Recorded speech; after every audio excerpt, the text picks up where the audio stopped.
So let's talk about what the politicians are saying about all of this.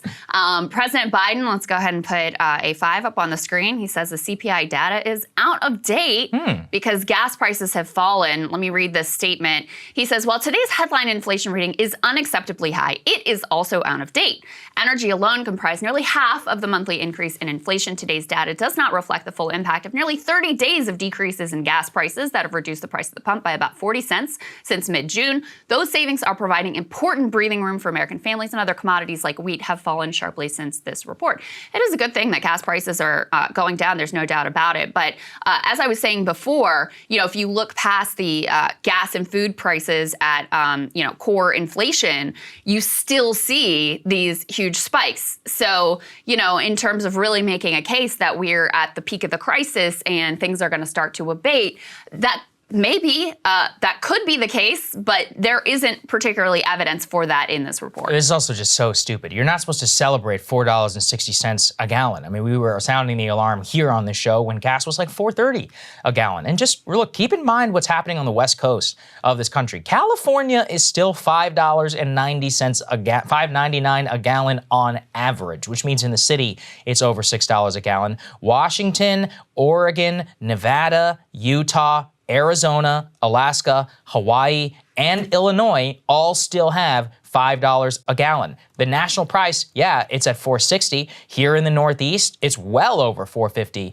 a gallon as well. So the only people who are actually seeing cheaper gas are the people who live near refineries in the South, like Texas is at about $4.13. But I don't think you should celebrate the fact that, gas, the cheapest gas in the country is like $4.11 in the state of Georgia, where they've had to slash the gas price or gas tax and do all sorts of financial chicanery even to get there. This is not a victory. And yet at the same time, Nancy Pelosi, let's put this up there on the screen, she says, I think we're peaking. I think we're going to be going down from here. Now, people pointed out Biden in December, so 7 months ago, said that inflation had likely peaked. Also, I've learned from personal experience, you shouldn't be getting into the prognostication game, and you should just sit back and let it all work out. Just be like, what's going on here?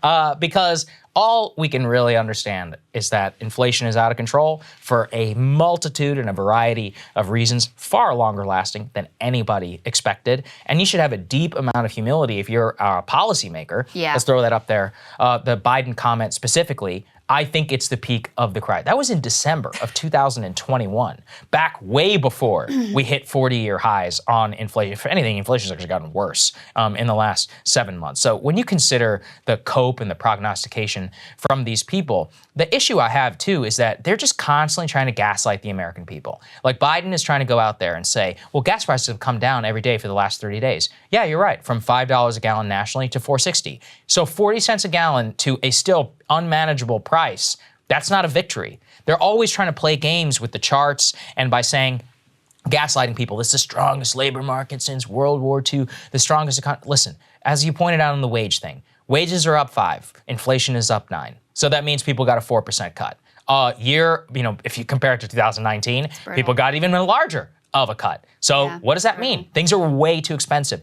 I was looking, people are paying like $8 for a dozen of eggs in some places in the country. That's crazy. I mean, eggs is one of the highest, chicken as well. I was even seeing, and this is really gross and dystopian, there are YouTube channels of like this old grandma called Depression Cooking, which is seeing a skyrocket number of views because people are buying whole chickens to learn how to like roast chicken stock, make their own tacos, anything to cut costs at home, specifically moms, or people are going out and buying like Costco rotisserie chickens and learning how to, make a whole week's worth of meals out of those things. Look, being frugal is fine, but it's more pointing to that's the economic reality. Yeah. People are looking at YouTube channels to try and save $5 here, $4 here, or whatever per day just because the price is so much higher. People's grocery bills up over 100% in some cases. Yeah, I guess, the other thing that really irritates me, not just irritates, it really enrages me about the Biden response is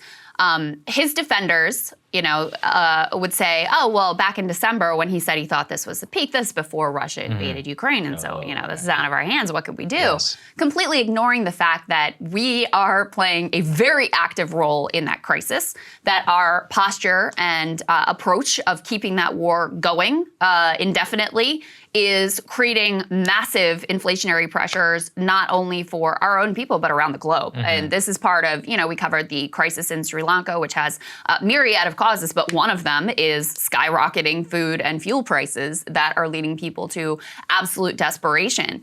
And so inflation is high around the world. There are a lot of reasons for that, but part of it is our response to Russia's war in Ukraine, and in particular, the Russian oil ban. So to pretend like, oh, there's nothing we can do, we're just going to sit back and hope that things get better from here and hope the Fed, does their best to crush the consumers so that ultimately supply and demand can meet up again. Hope is not a strategy. And also that's the worst possible way and the most painful way that you could deal with inflation is by just depending on the Fed. Cable news is ripping us apart, dividing the country, making it impossible to function as a society, and making it impossible to know just what is true and what is false. But the good news is they are failing and they know it.